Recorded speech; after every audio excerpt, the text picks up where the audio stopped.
وہ جبرائیل امین کی رفتار ہے جو میرے مصطفیٰ کے قدموں کا بوسہ دیا کرتے ہیں.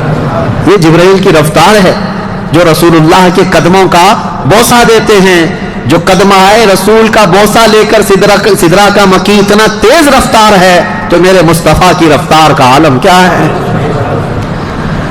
میرے عزیزو، اس کے بعد جب یہ دمبا ذبح ہو گیا، ابراہیم علیہ السلام نے پٹی نکالی، دیکھا بیٹا سلامت ہے، بکرا ذبح ہو گیا ہے.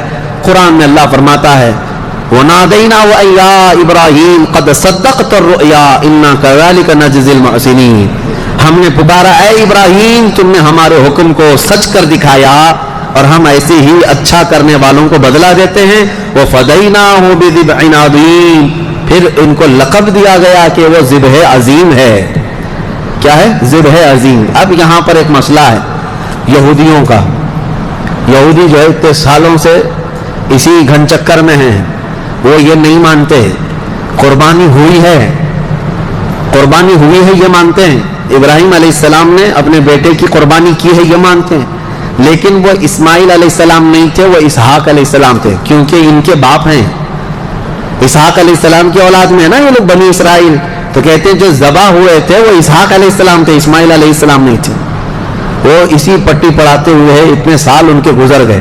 میں ایک آیت پڑھتا ہوں جس سے پتہ چلے گا آپ کو کہ حضرت اسماعیل علیہ السلام حضرت ابراہیم کے بڑے بیٹے تھے، پہلے وہی تھے، اور جو پہلا بیٹا تھا اسی کی قربانی ہوئی ہے، یہ بات پکی ہے.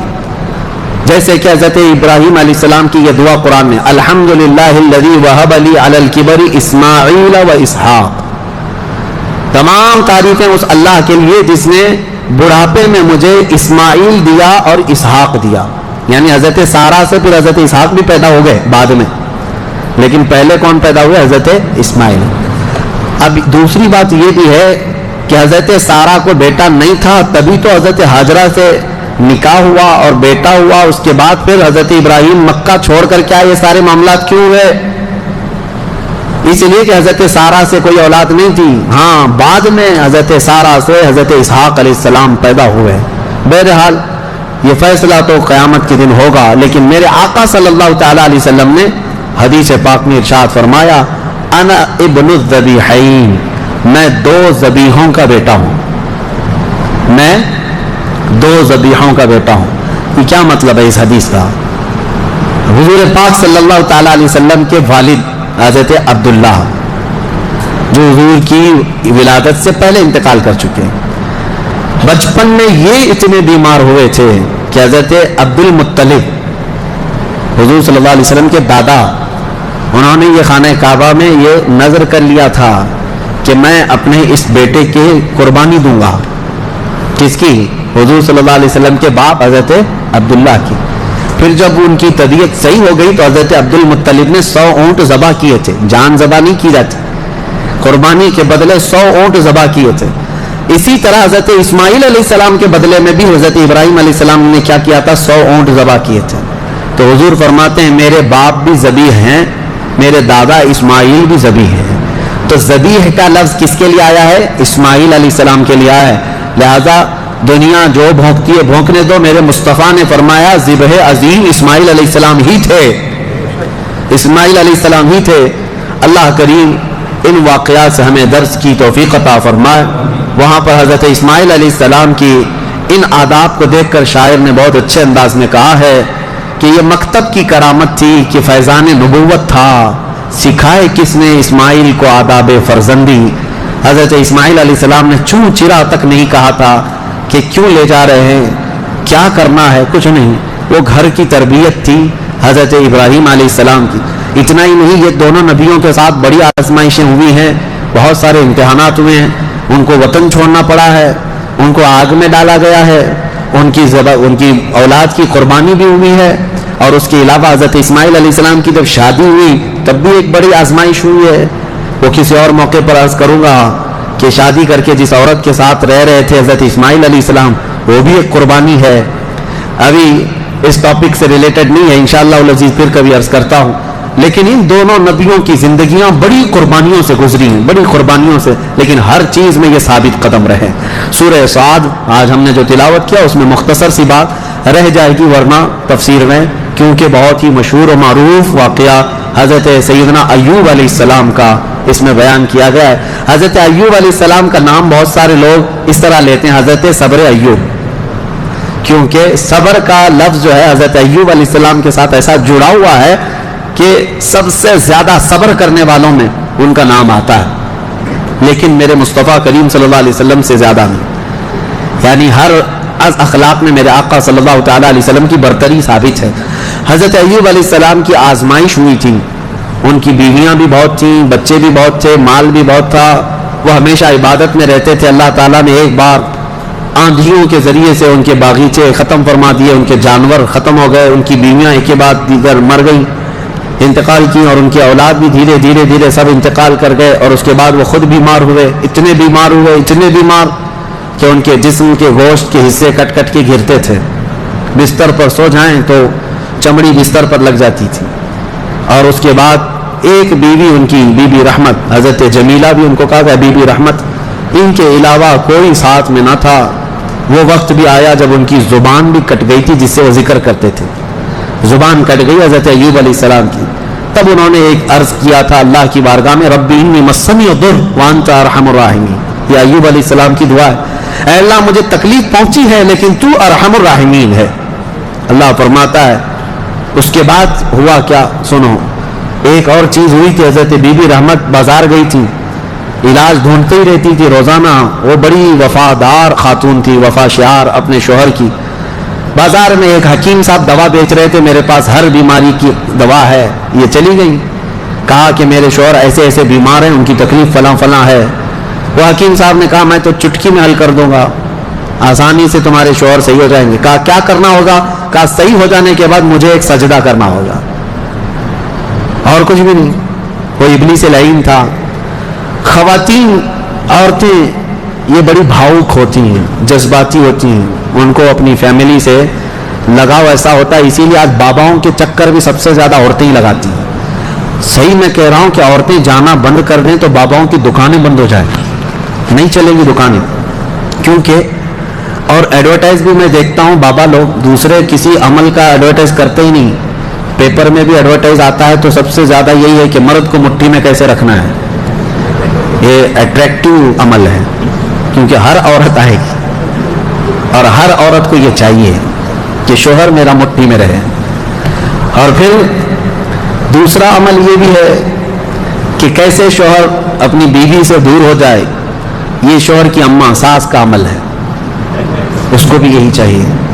اور بابا انہی دو عورتوں کے بیچ میں کھیلتا رہتا ہے، ایک کو محبت کی تعویذ دیتا ہے، ایک کو نفرت کی دیتا ہے، اور ہر 8 دن پر وہ چکر کاٹتی رہتی ہیں۔ عورتوں کے جذبات کمزور بھی ہیں، کمزور ہیں، ان کا بچہ بیمار ہو جائے تو یہ نہیں دیکھتی کہ کس کے پاس جانا ہے، جس نے بھی تھوڑا مشورہ دے دیا یہاں جاؤ چلی جائیں گی۔ ایسا نہ ہو، ایمان والی خواتین بنو، ورنہ تم میں اور بھینس میں کوئی فرق نہیں، بھینس ہر جگہ منہ ڈال دیتی ہے، اس کو یہ نہیں پتا ہوتا ہے کہ کس چیز کو وہ کھا رہی ہے۔ بچہ تمہارا ہے یقیناً۔ بعض عورتیں وہ بھی ہیں جو اپنے بچوں کی صحت کے لیے کبھی کسی درخت کو جا کر کے ناڑا باندھ کر کے آ گئیں، کہیں تالا لگا کر کے آ گئیں، کہیں کسی پتھر پر تیل ڈال کر کے آ گئیں، سب کیا کیا ہوا ہے، یہ ہو بھی رہا ہے۔ کیوں؟ ان کو کوئی مشورہ دیتا ہے چلی جاتی ہیں۔ ایمان مضبوط رکھو، اللہ ہی شفا دینے والا ہے، اور جائز طریقے سے، حلال طریقے سے اگر کوئی چیز ملتی ہے تو بالکل علاج کرو، بالکل علاج کرو، ہم یہ نہیں کہتے، لیکن یہ نہیں کہ کسی نے مشورہ دے دیا تو اپنے بیٹے کو گائے کا پیشاب بھی پلا دیا، پیٹ درد صحیح ہو جاتا ہے تو آج وہ کنیا بابا کا پیشاب تو بکتا ہی رہتا ہے، تو بہت سارے لوگ اس میں بھی پریشان ہیں۔ پہلے تو ڈائریکٹ گائے کا لیتے تھے، اب پاکٹ میں آ رہا ہے تو لوگوں کو ایسا لگنے لگا کہ شاید اب کچھ اس میں اپ گریڈ ہو گیا ہے پیشاب، اور یہ صحیح میں دوا کا کام کرتا ہوگا، کیونکہ آج یہاں دیکھ رہے پوری دنیا ہنس رہی ہے، آپ ہی نہیں، پوری دنیا ہنس رہی ہے، پورا عرب، امریکہ، اور جس کی یہ اقتدا کرتے ہیں پیچھے بھاگتے ہیں، یورپ بھی ان پر ہنستا ہے کہ یہ گوبر اور پیشاب کے پیچھے کیسی ہے قوم۔ ہاں کبھی اس کو کوہ نور بتا دیں، کوئی کینسر کا علاج بتا دیں، کورونا کا علاج بتا دیں، عقل سے کچھ نہیں ہے۔ لیکن میں اپنی عورتوں سے کہنا چاہتا ہوں تمہیں کوئی بھی اس طرح کا مشورہ دے تو بھاگ مت جانا، ابلیس یہاں پر الگ الگ لباس میں ہے، الگ الگ لباس میں ہے۔ ہزاروں رہزن ہیں لباس خضر میں یہاں. حضرت بی بی جمیلہ بی بی رحمت آئیں اپنے شوہر کے پاس, کہیں مبارک ہو تمہارا علاج مل گیا, ایک بڑے حکیم صاحب ہیں وہ علاج کر دیں گے. حضرت ایوب علیہ السلام نے کہا ہمارے پاس اجرت دینے کے لیے تو کچھ ہے نہیں, کیا دیں گے؟ کہا کچھ نہیں دینا ہے, آپ صحیح ہو جائیں گے تو ان کو ایک سجدہ کرنا ہے. وہ حضرت ایوب علیہ السلام جلال میں آئے, بیماری کا عالم میں, کہا قسم خدا کی اگر میں صحیح ہو گیا تو تجھے 100 کوڑے ماروں گا, اس لیے کہ تو ابلیس کے پاس گئی تھی, حکیم کے پاس نہیں. انہوں نے قسم کھا لی, اللہ کی قسم میں 100 کوڑے ماروں گا تجھے, اپنی بیوی کو. انہوں نے توبہ کر لیا, اپنی بیوی, ان کی بیوی نے کہا مجھ سے غلطی ہو گئی, میں بھول گئی, آپ کی محبت میں دوڑی, یقیناً وہ ابلیس تھا. پھر اللہ فرماتا ہے ہم نے ایوب کی دعا سن لی اور کہا ارکض برجلک ھذا, اپنا پیر زمین پر مارو اے ایوب. انہوں نے پیر زمین پر مارا تو وہاں سے ایک نالا, ایک چشمہ جاری ہو گیا پانی کا. اللہ نے فرمایا اس میں نہا لو, اس پانی سے. حکم ہوا تو جیسے ہی انہوں نے اس پانی میں غسل کیا ان کی ساری بیماری ختم ہو گئی. اور پھر ان کو حکم ہوا دوسرا پیر زمین پر مارو. صحت یابی کے ساتھ جب انہوں نے دوسرا پیر زمین پر مارا, اللہ نے ان کے جتنے اولاد, ان کی اہل و عیال جو بھی ختم ہوا تو سب کو دوبارہ زندہ فرمایا, سب کو واپس لوٹایا. تم امتحان میں کامیاب ہو.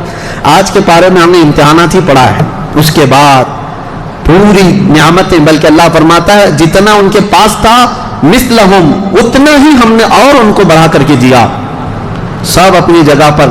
لیکن ایوب علیہ السلام اپنی قسم کے لیے بیٹھے تھے تیار کہ 100 کوڑے تو مارنا ہے ابھی. حالانکہ اتنی وفادار خاتون کے سب دور ہو گئے تھے لیکن بیوی دور نہیں ہوئی. لیکن اللہ کا حکم اپنی جگہ پر, وہ نبی ہیں, عام لوگوں کی طرح نہیں کہ تمہاری طرح صبح سے شام تک ماں کی قسم باپ کی قسم کرتے رہے. اللہ کے نبی کی زبان سے نکلی ہوئے الفاظ ہیں, ان کے جھوٹ کا شائبہ بھی نہیں ہوتا. لیکن رب ذوالجلال کو رحم آیا, کہا میرے بندے کی بیوی اتنی خدمت کرتی رہی, اب اس کو 100 کوڑے مارے گا تو یہ مر جائے گی. اللہ نے فرمایا جبرائیل کو جائے, جبرائیل جاؤ ایک جھاڑو لے جاؤ, جنت سے ایک جھاڑو لے جاؤ جس میں 100 کاڑیاں ہیں, 100 کاڑیاں, اور دے دو ایوب کو اور کہو اس سے ایک بار اپنی بیوی کو مارے, اس کی قسم پوری ہو جائے.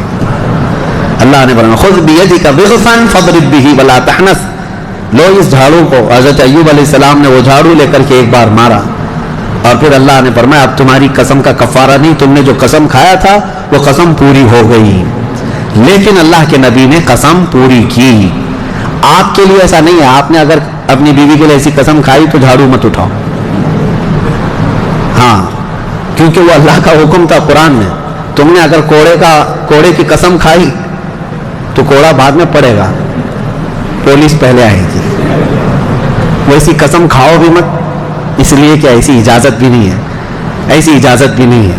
بہرحال اللہ تبارک و تعالیٰ خوشحالیاں عطا فرمائے.